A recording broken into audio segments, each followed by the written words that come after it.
விக்கிரவாண்டி இடைத்தேர்தலில் திமுக வேட்பாளர் அன்னியூர் சிவா தொடர்ந்து முன்னிலை. 14வது சுற்று வாக்கு எண்ணிக்கை நடக்கும் நிலையில் 88,917 வாக்குகள் பெற்றுள்ளார்.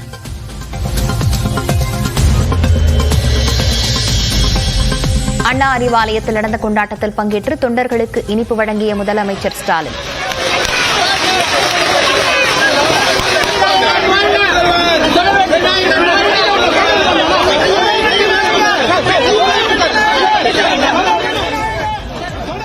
வாக்கு எண்ணிக்கை நடக்கும் மையத்திலும் திமுகவினர் பட்டாசு வெடித்து கொண்டாட்டம்.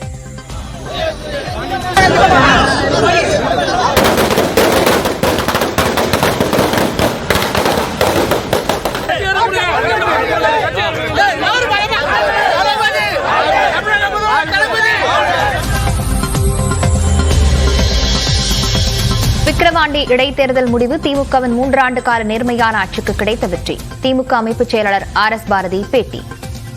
தலைவர் தளபதி மு க ஸ்டாலின் அவர்கள் அவருடைய நேர்மையான ஆட்சி, இந்த 3 ஆண்டு காலம் அவர் ஆட்சி நடத்தியதை மக்கள் ஏற்றுக்கொண்டு இவ்வளவு பெரிய மகத்தான வெற்றியை தேடி கொடுத்த விக்கிரவாண்டி மக்களுக்கு திராவிட முன்னேற்ற கழகம் வாழ்நாள் பூராவும் கடமைப்பட்டது.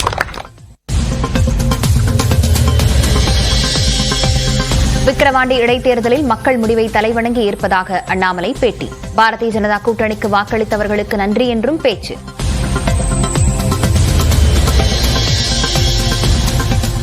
கற்கோட்டையான திமுக மீது யார் மோதினாலும் உடைந்து போவார்கள் என அமைச்சர் சேகர் பாபு பேட்டி.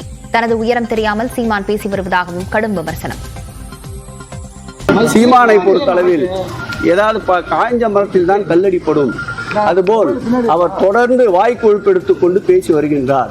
அவருடைய உயரம் அவருக்கே தெரியவில்லை. அவர் கண்ணாடி கூண்டிலிருந்து கல்லெறிந்து கொண்டிருக்கின்றார்.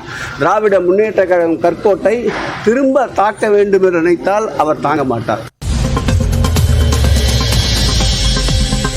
அவதூறு பேசுவதன் ஆதித்தாயே திமுக தான் என சீமான் குற்றச்சாட்டு. சண்டாளன் என்ற பாடல் வரி சர்ச்சையான நிலையில் விளக்கம்.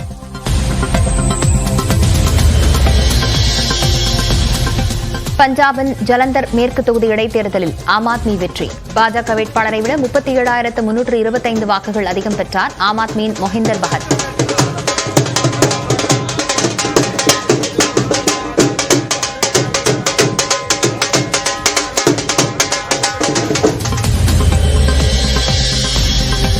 பாஜக ஆளும் மத்திய பிரதேசத்தில் நடந்த இடைத்தேர்தலில் காங்கிரஸ் வேட்பாளர் முன்னிலை. அமர்வாரா தொகுதியில் பாஜக வேட்பாளரை பின்னுக்கு தள்ளினார் காங்கிரசின் தீரன் ஷா. மக்களவைத் தேர்தல் தோல்வி தொடர்பாக EPS தலைமையில் 4வது நாளாக ஆலோசனை. சிதம்பரம், மதுரை தொகுதி அதிமுக நிர்வாகிகள் பங்கேற்பு.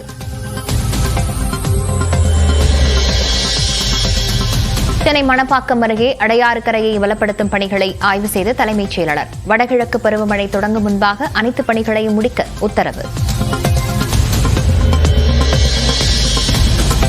துணை ஆட்சியர், DSP உள்ளிட்ட உயர் பதவிகளுக்கான TNPSC குரூப் 1 முதல்நிலை தேர்வு. 90 காலி பணியிடங்களுக்கு 2,38,255 பேர் தேர்வு எழுதுகின்றனர்.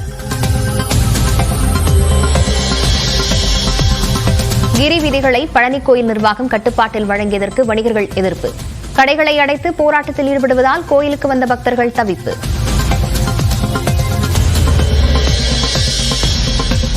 பெங்களூரு நகரில் இரவு முழுவதும் கொட்டி தீர்த்த மழையால் இயல்பு வாழ்க்கை பாதிப்பு. எதிரே வரும் வாகனங்கள் தெரியாத அளவிற்கு கொட்டிய மழையால் வாகன ஓட்டிகள் அவதி.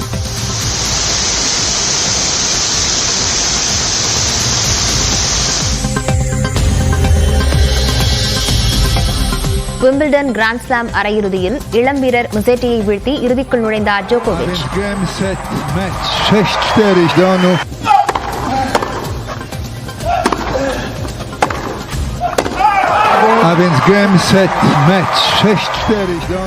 மற்றொரு போட்டியில் ரஷ்யாவின் மெத்வதேவை வீழ்த்திய நடப்பு சாம்பியன் ஸ்பெயினின் அல்கராஸ்.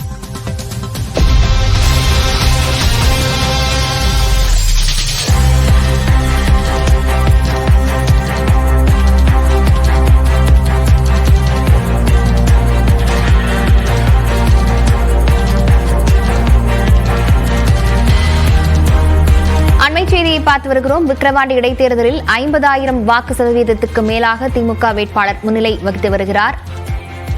காலை முதலே விக்கிரவாண்டி இடைத்தேர்தலுக்கான வாக்குப்பதிவு எண்ணும் நிலவரங்களை பார்த்து வருகிறோம். அந்த நிலையில் தற்போது விக்கிரவாண்டி இடைத்தேர்தலில் 50,000 வாக்குகளுக்கு மேல் திமுக வேட்பாளர் முன்னிலையில் வகிக்கிறார். 50,000 கடந்த வாக்கு வித்தியாசம். தற்போது 50% மேலாக திமுக வேட்பாளர் முன்னிலையில் இருந்து வருகிறார். அண்மை செய்தியாக பார்த்து வருகிறோம்.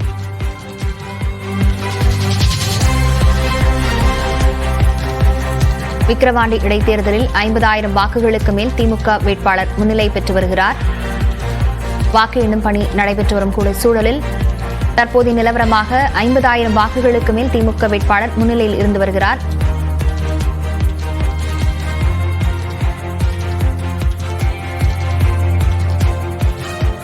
பாமக வேட்பாளர் சி அன்புமணி, நாம் தமிழர் கட்சி வேட்பாளர் அபிநயாவை பின்னுக்கு தள்ளி திமுகவின் வேட்பாளர் அன்னியூர் சிவா முன்னிலையில் இருந்து வருகிறார்.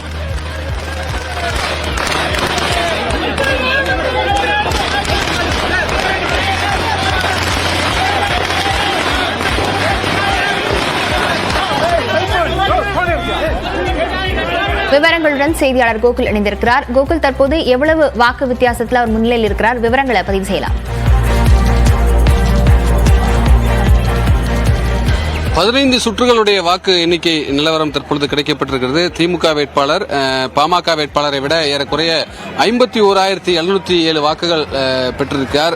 15 சுற்றுகள் முடிவில் திமுக வேட்பாளர் 94,932 வாக்குகளும், பாமக வேட்பாளர் சி அன்புமணி 43,225 வாக்குகளை பெற்றிருக்கார். நாம் தமிழர் கட்சியுடைய வேட்பாளர் 7,420 வாக்குகளை பெற்றிருக்கார். ஏறக்குறைய 15 சுற்றுகளுடைய முடிவுகள் கிடைக்கப்பட்டிருக்கிறது. தொடர்ந்து 16வது சுற்றுகளுடைய வாக்கு எண்ணிக்கை தொடர்ந்து நடைபெற்று வருகிறது. தற்பொழுது பாமக வேட்பாளர் சி அன்புமணி டெபாசிட் பெற்றிருக்கிறார். 15 சுற்றுகளிலேயே ஏறக்குறைய டெபாசிட் தொகையை பாமக வேட்பாளர் அன்புமணி தக்க வைத்திருக்கிறார். தொடர்ச்சியாக இன்னும் 5 சுற்றுகள் மட்டுமே எண்ணப்பட வேண்டியிருக்கிறது. ஏறக்குறைய ஒரு 50,000 முதல் 55,000 வாக்குகள் தான் எண்ணப்பட வேண்டியிருக்கிறது. ஏறக்குறைய அந்த சராசரி எண்ணப்பட வேண்டிய வாக்குகளுக்கும் திமுக வேட்பாளருடைய வித்தியாசமும் ஏறக்குறைய நெருங்கி வந்திருக்கிறது. இன்னும் ஒரு சில சுற்றுகளில் திமுக வேட்பாளருடைய வெற்றி உறுதி செய்யப்படும். இன்னும் 16வது சுற்றுடைய வாக்கு எண்ணிக்கை தொடர்ந்து நடைபெற்று வருகிறது. பலத்த பாதுகாப்பு ஏற்பாடுகளோடு நடைபெற்று வருகிறது. ஏறக்குறைய இன்னும் ஒரு 2 மணி அளவில் முழுமையான முடிவுகள் நமக்கு கிடைக்கப்படும். இன்னும் ஒரு சில சுற்றுகளில் இப்போ திமுக வேட்பாளர் அன்னியூர் சிவாவுடைய வெற்றியை நம் உறுதி செய்யக்கூடிய வாய்ப்பு இருக்கிறது. லாவண்யா.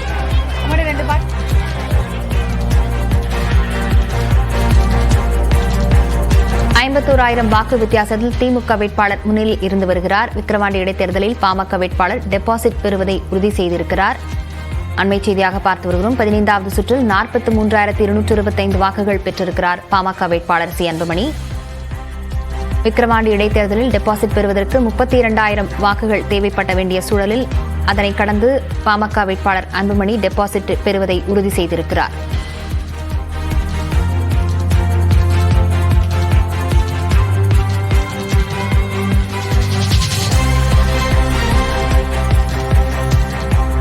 விக்கிரவாண்டி இடைத்தேர்தலில் பாமக வேட்பாளர் சி அன்புமணி டெபாசிட் பெறுவதை உறுதி செய்திருக்கிறார். 15வது சுற்றில் 43,225 வாக்குகளை பெற்று அவர் டெபாசிட் பெறுவதை உறுதி செய்திருக்கிறார்.